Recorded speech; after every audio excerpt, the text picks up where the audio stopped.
நான் பொல்லாதவன். மணி இங்க பாடுறா, ஆட்டு ரத்தம் சாப்பிட்டு ஒரு பலின்னு வருது. இனிமேல் இதெல்லாம் வாங்கவே கூடாதுன்னு வீட்டில் சொல்லும்டா. சொல்லாதவன். அடே பிரதீஷனே வாங்க. எப்போதும் வீட்டுக்கு இந்த தொடக்கறி கழுத்துக்கறி இதை மட்டுமே வாங்கிட்டு போறீங்க. இன்னைக்கு ஒரு நாள் இந்த ஆட்டு ரத்தத்தை வாங்கிட்டு போங்க. வீட்டில் இருக்கிறவங்க சமைச்சு சாப்பிட்டாங்கன்னா புதுசாக சமைச்சு சாப்பிட்ட மாதிரி இருக்கும், உடம்புக்கு புது வகையான சத்து கிடைச்ச மாதிரி இருக்கும்ல. ஆத்தாடி வேணவே வேணாப்பா, ஆட்டு ரத்தம்லாம் சாப்பிட்டா உயிரே போய்கிட்டு இருக்கு. நான் ஒன்றும் அந்த அளவுக்கு இது இல்லை, எல்லாம் தெரிஞ்சுதான் வந்திருக்கேன். உன்ட்ட யார் வாங்கலன்னு என்கிட்ட தள்ளி விட பார்க்குறியா? வழக்கம் போல நெஞ்சில் எலும்பு தொடையில கறி போட்டு கொடு, நான் பாட்டு போயிட்டே இருக்கேன். உயிரே போகுதா? உங்களுக்கு யாரு சொன்னா? எதுல பாத்தீங்க? நம்ம பயலுக வர்ற வழியில மணி அபியும் நியூஸ் பேப்பரை வச்சு பார்த்து படிச்சுக்கிட்டு இருந்தாங்க. அவங்களாம் ஒன்றும் சொல்லல, செய்தியில் போட்டிருக்கிறத வாசிச்சாங்க. எந்த அளவுக்கு அப்பனா இருக்குன்னு பாத்துக்க நீயே. அவங்க சொல்றது சரிதானே. நானும் காலையில இந்த நியூஸை படிச்சேன். ஒருத்தர் இறந்தே தான் போயிட்டாரு. ஆனா நீங்க ரத்தத்தை வாங்கிட்டு போங்க. டேய், என்னைய பார்த்தா உனக்கு எப்படா இருக்கு? நீயும் செய்தியை படிச்சேங்கிற, ஆட்டு ரத்தம் சாப்பிட்டு ஒருத்தர் இறந்துட்டாருங்கிற, மேற்கொண்டு என்னை வாங்கிட்டு போங்கிற. அண்ணே அதுக்கு ஒரு பெரிய காரணம் இருக்குண்ணே. அது என்ன ஏதுன்னு தெரிஞ்சுக்கிறதுக்கு முன்னாடி நம்மள பல பேருக்கு ரத்தத்தில் வர பிரச்சனையை சரி பண்ணுறதே இந்த ஆட்டு ரத்தம் தான். அது என்ன அப்படிங்கிறத முதல்ல தெரிஞ்சுக்குங்க. அதுக்கப்புறம் தான் உங்களுக்கு அவங்க ஏன் ஒருத்தங்க சாப்பிட்டனால இறந்து போனாங்கன்னு சொன்னாங்க, இதில் என்ன நன்மை இருக்குது அப்படிங்கிற அந்த லிங்கே உங்களுக்கு புரியும். ஃபஸ்ட்டு இதை நீங்கள் தெரிஞ்சுக்கணும். சரி சொல்லு. 100% நான் கன்வின்ஸ் ஆனா மட்டும்தான் வாங்குவேன். ஓகேவா? ஓகேண்ணே. அண்ணே இப்போ நம்ம உடம்புல எக்கச்சக்கமான செல்ஸ் இருக்கும்ண்ணே. ஒயிட் பிளட் செல்ஸ் இருக்கும், ரெட் பிளட் செல்ஸ் இருக்கும். இதில் இந்த ரெட் பிளட் செல்ஸ் அப்படிங்கிறது நம்ம உடம்புல கம்மியாகும் முதல்ல தான் அனீமியா அப்படிங்கிற ரத்த சோகை நோய் நமக்கு வர ஆரம்பிக்கும். இது வந்துருச்சு அப்படின்னா முன்னாடி நம்ம நல்ல பிரிஸ்காக இருப்போம், ஓடி ஆடி விளாண்டுருப்போம், ஏதாவது ஒரு வேலைன்னா நம்மளே எடுத்து போட்டு பண்ணிக்கிட்டு இருப்போம். இந்த ரத்த சோகை வந்ததுக்கப்புறம் நம்மளால் பழைய மாதிரி இருக்க முடியாது. உடம்பு ரொம்ப சோர்வாயிரும், ரொம்ப வீக் ஆயிரும், பழைய மாதிரி நம்மளால் இருக்க முடியாது. அவங்கள பார்த்தாவே நமக்கு தெரிஞ்சிடும், என்னடா ஆள் அப்போ அப்படி இருந்தேன் அப்போ இப்படி ஆகிட்டானே அப்படிங்கிற அளவுக்கு நம்ம சொல்ல ஆரம்பிச்சிடும். அதுவே இன்னொரு சைடு பார்த்தோம்னா நம்ம உடம்புக்கு எக்கச்சக்கமான vitamin A, vitamin B, vitamin C, அதுக்கப்புறம் காப்பரு, மெக்னீஷியம், பொட்டாசியம் இப்படின்னு எக்கச்சக்கமான மினரல்ஸு, எக்கச்சக்கமான விட்டமின்ஸ் நம்ம உடம்புக்கு ஒரு நாளைக்கு இந்த விட்டமின்னா உடம்புல இவ்வளவாது இருக்கணும் அப்படிங்கிற கணக்கு இருக்கும். இப்போ அந்த கணக்கு ரெகுலராக கம்மியாகிட்டே இருந்துச்சு அப்படின்னா அவங்க உடம்புல அந்த விட்டமின் டிஃபிஷியன்சி, அதாவது அந்த விட்டமின் அவங்க உடம்புல குறைபாடாக இருக்குது அப்படிங்கிற ஒரு நிலைமை வந்துடும். இப்படி ஒரு விஷயம் நம்ம உடம்புல கம்மியாகும் போல் அதுக்கேற்ற மாதிரி ஒரு சிக்கல் வரும்.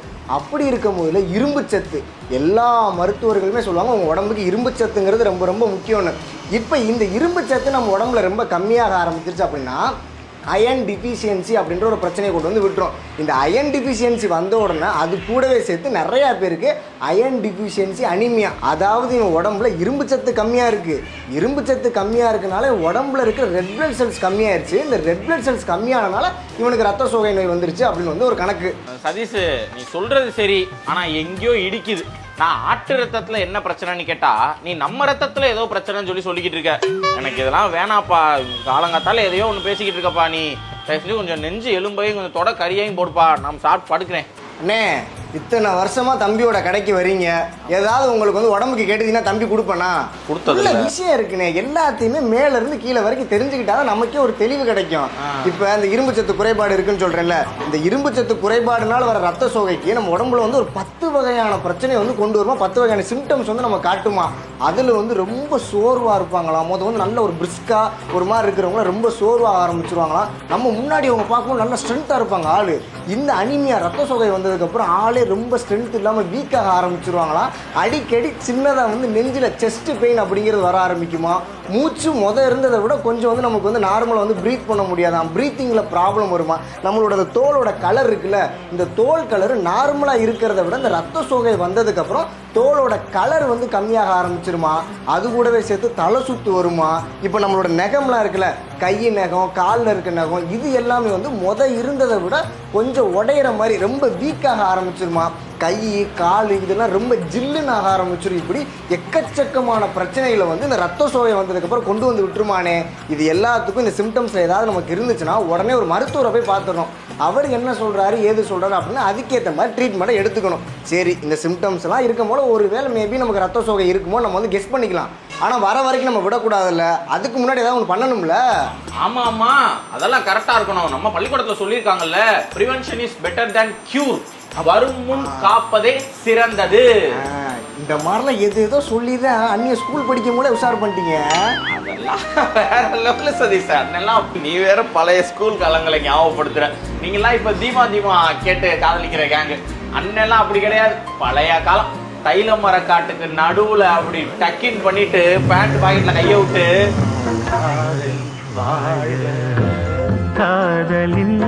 சரி சரி சரி, நீங்க காதலை வாழ வச்சதெல்லாம் போதும். இப்ப விஷயத்துக்கு வாங்க. இப்ப இது எல்லாத்துக்கும் காரணம், மூல காரணங்கிறது என்ன? இரும்பு சத்து அப்படிங்கிறது நம்ம உடம்புல குறைபாடா ஆகக்கூடாது. அதுக்கு இரும்பு சத்து இருக்கிற உணவுகளை எடுத்துக்கணும். இந்த ஆட்டு ரத்தம் இருக்கு பார்த்தீங்களா, இந்த ஆட்டு ரத்தத்துல ஹீமோகுளோபின் அப்படிங்கிறது அதிகமா இருக்கான். அதில் மருத்துவர்கள் ஹீம் அப்படிங்கிறத அயன், அதாவது இரும்பு சத்து அப்படின்னு சொல்கிறாங்க. போதிய இரும்பு சத்து ஆட்டு ரத்தத்துலேருந்து நமக்கு கிடைக்க ஆரம்பிக்குமா. இதில் இது கூடவே சேர்த்து குளோபின் அப்படின்னு ஒரு விஷயம் இருக்குல்ல, ஹீமோகுளோபின்ல, அந்த குளோபின் அப்படிங்கிறத புரோட்டீன், புரதச்சத்துன்னு சொல்கிறாங்க. அந்த புரதச்சத்தில் நம்ம உடம்புக்கு ஒரு குறிப்பிட்ட அளவுக்கு அமினோ ஆசிட்ஸ் தேவை. ஓரளவு நம்ம உடம்பே தயாரிக்கும். மீதி இருக்கிறதெல்லாம் உணவு மூலியமாக ஒரு 9 அமினோ ஆசிட்ஸை வெளியில இருந்தால் நம்ம எடுக்கணும். அதில் குறிப்பிட்ட 17 அமினோ ஆசிட்ஸ் இந்த ஆட்டு ரத்தத்துலேருந்து நம்ம கிடைக்குமா. இப்படி இந்த ஹீமோகுளோபின் அதிகமாக இருக்கனால போதிய இரும்பு சத்தும் கிடச்சிச்சு, புரோட்டீனும் கிடச்சிச்சு. இதில் இன்னும் சூப்பரான விஷயம் என்னன்னா, இதில் இருக்கிற இரும்பு சத்து ஈஸியாக நம்ம உடம்புல டைஜஷன் ஆகி அப்சர்வ் ஆகுமா, எந்த பிரச்சனையுமே ஏற்படுத்தலாம். சதீஷ், நீ இவ்வளவு தூரம் சொல்றதெல்லாம் பார்த்தா எனக்கு என்னமோ ஒன்றும் பிரச்சனை இல்லாத மாதிரி இருக்கு. ஆனா அந்த பையனுக்கு நியூஸ் பேப்பர்ல படிச்சாங்க, ஆட்டு ரத்தம் சாப்பிட்டு பலின்னு படிச்சாங்க. நீ வேற அதான் ஆமான்னு சொல்ற. எனக்கு ஒன்றும் புரிய மாட்டேங்குது. அண்ணே, அவங்கள டீ சாப்பிட்றியான்னு கேட்டால் கேபிட்டல் டீயா ஸ்மால் டீயான்னு சொல்லிட்டு அவங்களுக்குள்ளே சிரிச்சுப்பாங்க. அவங்க சொல்கிறத போய் நம்பிக்கிட்டு இருக்கீங்களேண்ணே, அது உண்மையான விஷயம் தானே. ஆனால் அவர் ஆட்டு ரத்தத்தை சாப்பிட்டனால இறந்து போலையாம், ஆட்டு ரத்தத்தை பச்சையாக குடித்தனாலையாம். அது என்ன பண்ணுவாங்கன்னா, இப்போ சில இடங்கள்லாம் ஊர் திருவிழாலாம் அந்த ஆட்டை அறுத்து அதை அப்படியே குடிப்பாங்கள்ல, அந்த மாதிரி குடிக்கும் போல ஏதோ உடலில் பிரச்சனையாகி அவர் இறந்து போயிருக்காரு. அதாவது இப்போ இந்த ஆட்டு ரத்தம்னு இல்லை, பச்சையாக நம்ம கறியை சாப்பிட்றதா இருக்கட்டும். நிறைய அந்த ஃபாரின் வீடியோஸ்லாம் பார்ப்போம், பச்சையாகவே இந்த பாடி பில்டர்ஸ் எல்லாம் அந்த மீட்டெல்லாம் சாப்பிடுவாங்க. இப்படி பச்சையாக கறியை சாப்பிட்றது, பச்சையாக ஆட்டு ரத்தத்தை குடிக்கிறது, பச்சை முட்டையை குடிக்கிறது, இந்த மாதிரிலாம் பண்ணும்போது இப்போ அந்த பச்சை முட்டையில் நம்மளே ஆல்ரெடி வீடியோ போட்டிருக்கோம், சால்மோனில்லா அப்படின்ற பாக்டீரியாலாம் அதில் இருக்க வாய்ப்பு இருக்குது. அப்போ பச்சையாக அந்த இறைச்சிகள், பச்சையாக அந்த முட்டையெல்லாம் குடிக்கும் போல அந்த பாக்டீரியா நம்ம உடம்புக்குள்ளே போய் ரொம்ப லேட்டாவோ இல்லை சடனாவோ பெரிய பிரச்சனை, அந்த உயிர் போகிற அளவுக்குலாம் ஏதோ ஒரு பிரச்சனை, நம்ம உடம்பு எப்படி இருக்கும் நமக்கே தெரியாது. ஒருத்தங்களுக்கு ஒரு உடல் பிரச்சனை இருக்கும், அதை நம்ம பச்சையாக கன்சியூம் பண்ணும் போல இந்த மாதிரி பிரச்சனை எல்லாம் வரும். இது மருத்துவர்களே ஆமான்னு தான் சொல்கிறாங்க. அதனால் இப்போ இந்த ஆட்டுறதுல நம்ம அப்படியே போய் சாப்பிட போகிறோம். சமைச்சு கிமைச்சு அண்ணி உங்களுக்கு தெரியுமா சூப்பராக பண்ணுவாங்க. நல்லா சமைச்சு சாப்பிடும் போல அதில் இருக்க சத்து நமக்கு கிடைக்கும். வாரத்தில் எப்போயாவது ஒரு நாள் எப்போ பார்த்தாலும் இந்த கோழி, அதுக்கப்புறம் இந்த நெஞ்செலும்பு, அதுக்கப்புறம் இந்த தொடக்கறி, இந்த மாதிரி சாப்பிடாம கொஞ்சம் அதிலே வித்தியாசமாக ஒரு ஈரல், அதுக்கப்புறம் அந்த ஈரல் தான் ஒரு திறக்கல், அந்த மாதிரி பண்ணோம்னா உடம்புக்கு அவ்வளோ நன்மனே. ஆமா ஆமா சரி சரி, நீ சொன்ன மாதிரி நம்ம வீட்டில் நல்லா சமைப்பாங்க, அது ஒன்றும் சிக்கல் கிடையாது. இந்த ஆட்டு ரத்தம் அப்படியே பொரிச்சோம்னா நல்லா இருக்கும். கருவேப்பிலை இதெல்லாம் போட்டு இட்லிக்கு அருமையா இருக்கும் சாப்பிட்றதுக்கு. சரி சரி, நீ இப்போ எனக்கு தெளிவா புரிஞ்சிருச்சு. பச்சையா சாப்பிட்டாதான் பிரச்சனை, பொரிச்சு சாப்பிட்டா எந்த பிரச்சனையும் கிடையாது. சரி சரி சரி, அப்படின்னா அந்த ஆட்டு ரத்தத்தை அண்ணனுக்கு போடுறியா? போட்டுருவோம். போடு சரி சார், ரத்தத்தை போடு. சரி, உனக்கு ஆட்டுல எது ரொம்ப பிடிக்கும்? எனக்கு இந்த குடல், ஈரல் இதெல்லாம் ரொம்ப பிடிக்குங்க. அண்ணனுக்கு அதே மாதிரி தான். ஈரல் பிடிக்கும், குடல் பிடிக்கும், இந்த ரத்த பொரியல் பிடிக்கும், நெஞ்சு எலும்பு பிடிக்கும், தொடக்கறி பிடிக்கும், கழுத்து கறி பிடிக்கும், இந்த மாங்கான்னு ஒரு தூரொட்டி அது ரொம்ப பிடிக்கும். இந்த மாதிரி எல்லாம் பிடிக்கும். கால் பிடிக்கும், ஆட்டு கால், இந்த மாதிரி. அண்ணே, ஆட்டில் அவளானே இருக்கு, வேற எதுவும் இல்லை. அதான் எல்லாமே பிடிக்கும், அதான் சொல்ல வந்த. உங்களுக்கு என்னென்னலாம் பிடிக்கும் அப்படின்னு கீழே கமெண்ட் பண்ணிருங்க. பண்ணுங்க. நீ ரத்தத்தை போடு. ரத்தம் நீ தாண்டா ரத்தம்.